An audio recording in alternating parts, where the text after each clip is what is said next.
It is once again time for thoughts about books. In this particular case, we're talking about Black Clover. So this one is another that's going to unfortunately be brought down a bit by its humor and a bit by its adherence to shonen tropes. I liked this one. This one was a lot of fun. I think this one I would continue reading, but there were just a few hiccups here that didn't work for me. It's something that scored lower than Fire Force in my metrics, but is something I'd be more willing to read than Fire Force because I feel like the issues are more pervasive but less objectionable. The issue here is a lot of the issues we were already talking with Fire Force. There's a little bit of humor that didn't land, kind of gross out humor in some cases. There's this thing where the main character is just asking this one person to marry them constantly, and they're not taking no for an answer, which I did not find funny. And just a couple of other things, a couple of other characters, like a girl who's just constantly in a bra and panties. That's like her outfit forever. And she's constantly drunk and hitting on this 15-year-old kind of in some scenes. And so those were all just kind of not good aspects of it, but they weren't as pronounced. They were peppered throughout in a way that wasn't horribly distracting, because I feel like Fire Force really laid it on bad at the end, and it seemed like that was going to be like a mainstay of its type of humor. Here, that definitely didn't land, but some of the other jokes did definitely land. I really liked when Astra jumps into a fight and then he just like spins over and over again and like hits a wall. He has to go and stop someone whose magic's out of control, and he knows he can't fly because he doesn't have any magic. And the character's like, that's okay. And he just like lifts him up and like throws him directly at the problem. And so that was really funny. The setting and the story feel very derivative of Naruto and One Piece, even with the opening bit where you have someone who was the king of wizards, the Wizard King. You have these statues in place for them. That felt very much like Naruto. The character's decision that he's going to be the Wizard King, and he declares that several times, very reminiscent of One Piece. And the world itself, while it's a different fantasy world, it definitely feels like a very like by the numbers generic shonen world. While aspects of the story across the board were fun, there was no point where I was not entertained. The jokes, like I said, some jokes didn't land, some of the humor wasn't working for me. And if those became more prevalent, then that would be an issue. I also feel like, just like how the setting is rather generic, the characters are also generic, but I feel like it brings some attention to this. There are definitely panels in here that are being over the top on purpose.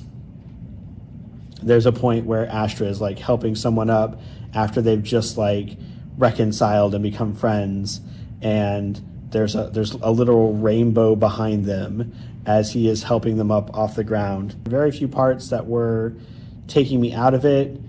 Even the objectionable bits were less so than in Fire Force.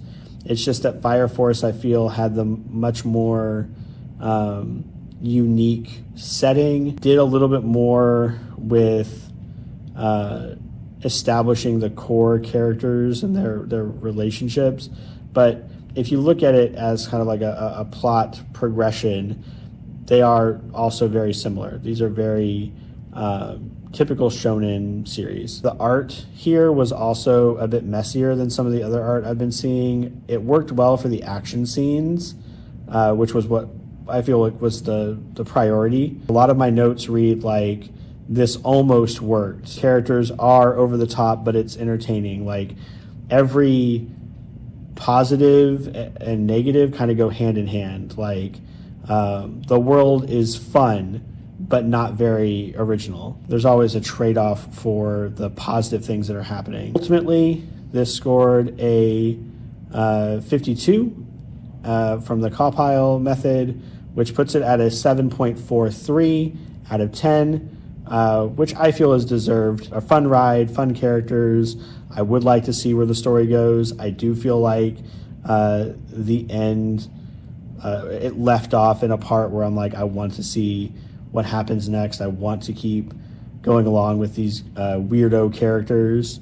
So yeah, those are my overall thoughts. We'll see how it stacks up against Wotakoi. I just finished up Wotakoi Volume 1. A couple of things here before we get into the actual content of the comic. This is technically the first 2 volumes that were released in Japan. I looked at the page count and felt like reading the American volume as one thing was not giving it too much extra time for developing characters and things like that, which was my concern with if this was like double the size of a regular comic book volume or a regular manga volume, then it wouldn't be fair to compare this to, say, Demon Slayer or something like that, which didn't have as much space to develop the characters. I like this one quite a bit. I talk to my students a lot about representation. We try to get stories from a number of different cultural backgrounds for my students, so they can, because being able to see yourself in the media you consume, I feel, is really important.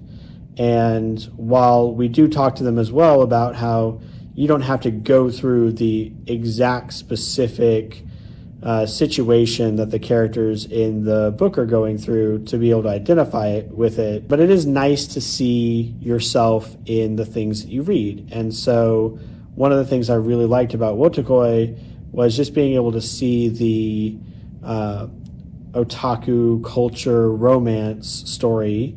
I thought it was really cute. It's a Kodansha comic, so there is a good bit of background information provided if you're unfamiliar with some of the terms that are being used. It was just a really sweet story, and it was fun seeing aspects of my own time as a high school student or a young adult who enjoyed nerdier hobbies being presented in this romance story. The issue with the overall manga is that it does seem kind of directionless. The comic was originally posted on Pixiv, I believe, is the site, and it's a place for, I assume, Japanese comic books to be distributed. The story alternates between these chapters, which are multi-page stories telling a certain event that's going on in the characters' lives, with single-page comics that just give like a really brief or really like a really succinct joke, a one-page gag. Kind of reminded me of the 4-Koma comics, which are just like the 4-panel comics where you have like the setup and then the payoff, and it's all in one page. So it bounces back and forth between those two types of storytelling, and the relationship at the core of this comic between Narumi and Hirotaka is very cute, but also to the point where there doesn't seem to be very much in the way of like stakes or conflict. There's a little bit of that by the end of the volume where Hirotaka asks Narumi out on an actual date, and I'm sure they're going to get into like, do we need to be doing the traditional boyfriend-girlfriend dating thing and navigating that, or is it just okay if they hang out and play video games like they've been doing? Finished reading Heartstopper Volume 5 recently as well, and I feel like that did a much better job of ensuring that there's always some kind of conflict going on. There's always both characters, the two main characters, both have something that they're struggling with, dealing with their relationship, and a lot of the heartwarming moments come from them pulling together and realizing something new about themselves. I didn't feel that as much in Wotakoi. It was a lot of really cute scenes and little like fun stories. You're learning a little bit more about the characters, but they're not overcoming any difficulties. Any of the times that the characters have felt awkward or like the relationship wasn't working, it was all just miscommunication things or very easily cleaned up, very easily cleared up. None of the stories last very long. Even the chapter ones, the ongoing chapter ones, don't last for very long. So it is something that I guess is easy to pick up and put down and have these little like snippets. The author even kind of pokes fun at this at the end of the volume, saying that they've got some animations going and it might be picked up for an anime, which I know it was. But they're saying, like, do you really think that you can fill this out to an anime? Like, do you really think you have enough material for that?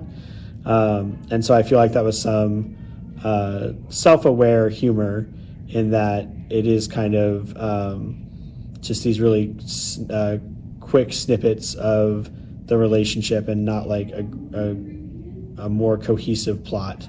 My other big issue with it is the secondary couple. They're kind of presented as very aggressive toward each other. Their relationship is full of conflict, whereas I feel like the main relationship is almost conflict free. But the